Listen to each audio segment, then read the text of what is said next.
تخيل انك عايش في سجن، بس الفرق الوحيد انك انت اللي قافل الباب على نفسك. في حاجات كتير في حياتك بتحصل من غير ما تفهم سببها.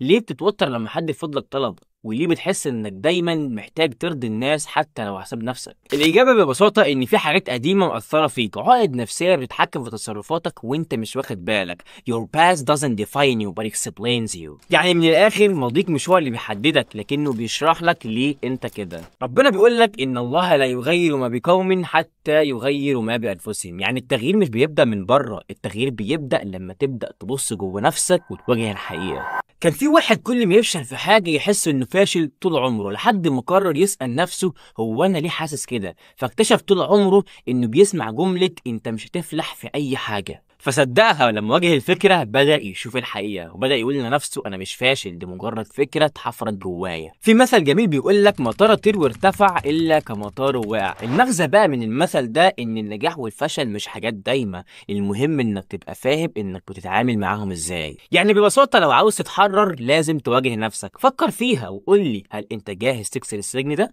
فلو جاهز اعمل لاف فولو عشان نكمل مع بعض في الريلز اللي جاي اللي بيتكلم عن اللطافه ازاي ده بتدمرك.